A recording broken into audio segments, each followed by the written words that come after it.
Perang adalah bisnis yang rumit, kata Scott Ritter, pengamat militer Amerika. Upaya apapun yang mengabaikan kenyataan ini, ketika menentukan solusi untuk masalah medan perang, akan merugikan diri sendiri.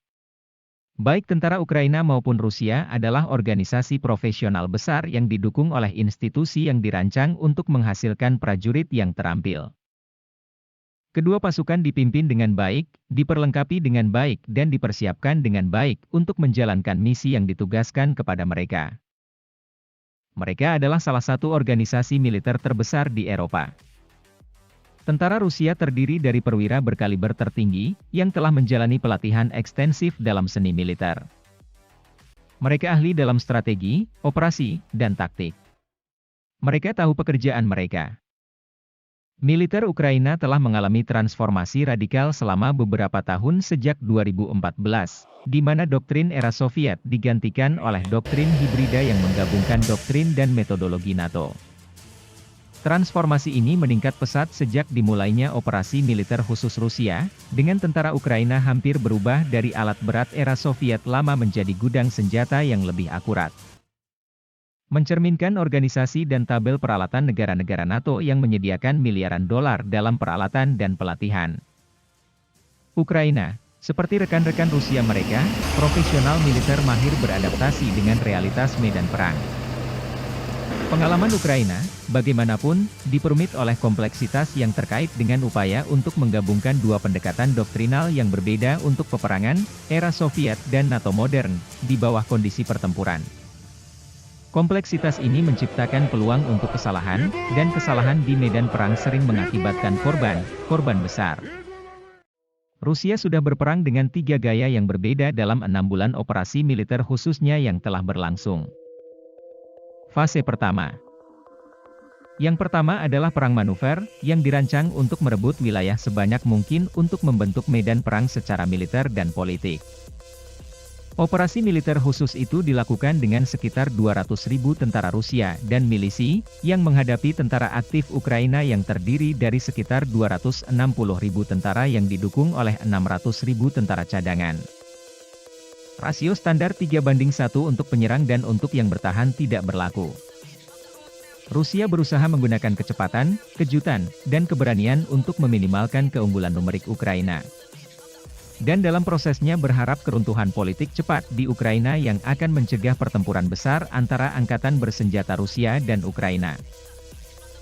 Rencana ini berhasil di beberapa daerah, di selatan, misalnya, dan menahan pasukan Ukraina di tempat dan menyebabkan bala bantuan dialihkan dari daerah-daerah operasi yang kritis.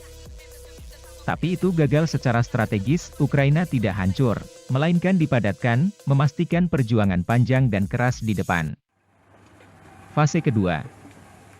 Fase kedua dari operasi Rusia memungkinkan Rusia untuk berkumpul kembali untuk fokus pada penaklukan pembebasan wilayah Donbas. Di sini, Rusia mengadaptasi metodologi operasionalnya, menggunakan daya tembaknya yang unggul untuk memimpin serangan yang lambat dan disengaja melawan pasukan Ukraina. Yang digali ke dalam jaringan pertahanan yang luas dan, dengan melakukan itu, mencapai rasio korban yang belum pernah terjadi sebelumnya. Yang telah membuat 10 atau lebih tentara Ukraina terbunuh atau terluka untuk 1 korban tentara Rusia. Ketika Rusia perlahan-lahan maju menekan pasukan Ukraina yang kocar-kacir, Amerika Serikat dan NATO memberi Ukraina peralatan militer bernilai miliaran dolar. Termasuk peralatan berat beberapa divisi lapis baja, tank, kendaraan tempur lapis baja, artileri dan kendaraan pendukung, serta pelatihan operasional ekstensif pada peralatan ini di instalasi militer di luar Ukraina. Singkatnya, sementara Rusia sibuk menghancurkan tentara Ukraina di medan perang, Ukraina sibuk membangun kembali tentaranya, mengganti unit-unit yang hancur dengan pasukan baru yang diperlengkapi dengan sangat baik, terlatih dan dipimpin dengan baik. Fase kedua konflik memperlihatkan Rusia menghancurkan tentara lama Ukraina. Sebagai gantinya, Rusia menghadapi unit teritorial dan nasional yang dimobilisasi, didukung oleh pasukan terlatih NATO yang dibentuk kembali. Tetapi sebagian besar pasukan yang dilatih oleh NATO disimpan sebagai cadangan.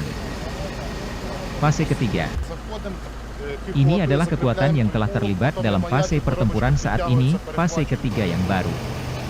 Rusia menemukan dirinya dalam perang proksi penuh dengan NATO, menghadapi kekuatan militer gaya NATO yang didukung secara logistik oleh NATO. Dilatih oleh NATO, dilengkapi dengan intelijen NATO dan bekerja selaras dengan perencana militer NATO. Ini berarti bahwa serangan balik Ukraina ke Kherson tidak boleh dilihat sebagai perpanjangan dari pertempuran fase 2. Melainkan sebagai peluncuran fase ketiga baru yang bukan konflik Ukraina-Rusia, tetapi konflik NATO-Rusia. Rencana pertempuran Ukraina dilabeli "Made in Brussels" di mana-mana. Komposisi pasukan ditentukan oleh NATO, seperti waktu serangan dan arah serangan.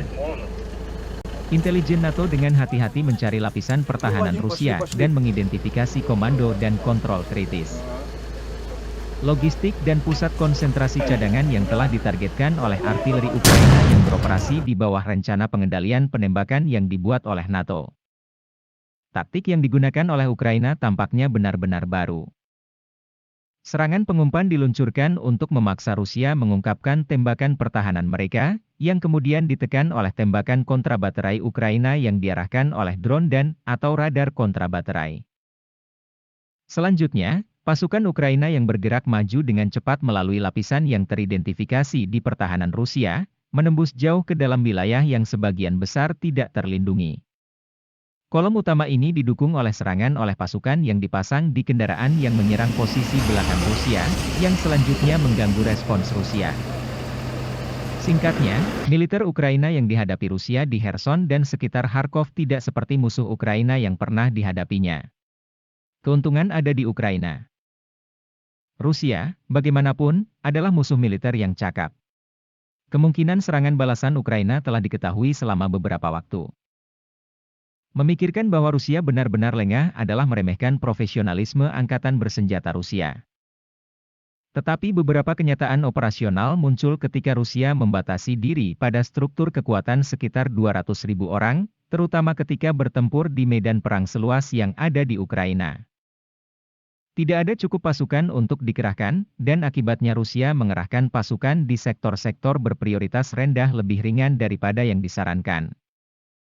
Kekuatan ini menempati titik kuat yang dirancang untuk menutupi celah antara titik kuat dengan daya tembak.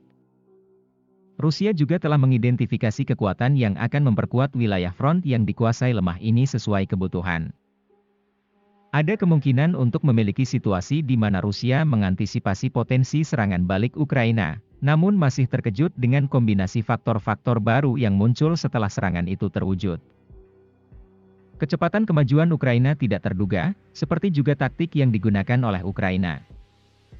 Tingkat perencanaan operasional dan dukungan intelijen yang diberikan oleh NATO untuk mendukung serangan balik ini juga tampaknya mengejutkan Rusia. Tetapi militer Rusia sangat adaptif.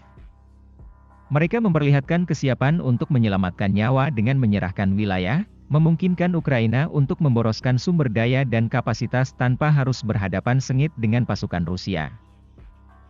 Saat dibutuhkan, pasukan Rusia menandingi keberanian dan keuletan pasukan Ukraina dengan keuletan mereka sendiri, menahan diri untuk menunda kemajuan tentara Ukraina sementara pasukan Rusia lainnya dikerahkan kembali. Pada akhirnya, sepertinya Ukraina kehabisan pasukan cadangan yang dikumpulkan dengan hati-hati sebelum sebagian besar serangan balik Rusia dimulai.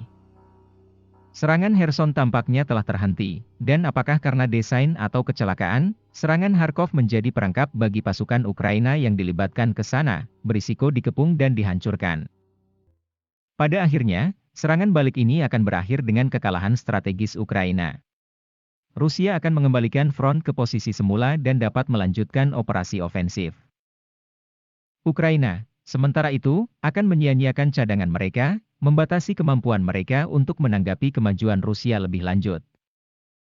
Ini tidak berarti bahwa perang telah berakhir. Ukraina terus menerima miliaran dolar dalam bantuan militer dan saat ini memiliki puluhan ribu tentara yang menjalani pelatihan ekstensif di negara-negara NATO. Akan ada fase keempat, dan fase kelima, fase sebanyak yang diperlukan sebelum Ukraina kehabisan keinginannya untuk berperang dan mati, atau NATO kehabisan kemampuannya untuk terus memasok tentara Ukraina. Pengamat militer Amerika seperti Scott Ritter mengatakan pada bulan April bahwa keputusan Amerika Serikat untuk memberikan bantuan militer miliaran dolar adalah pengubah permainan. Apa yang kita saksikan hari ini di Ukraina adalah seberapa besar pengubah permainan uang itu.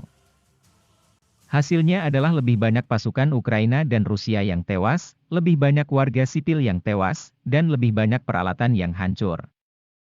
Tapi permainan akhirnya tetap sama, Rusia akan menang. Hanya saja biaya untuk memperpanjang perang ini menjadi jauh lebih tinggi bagi semua pihak yang terlibat.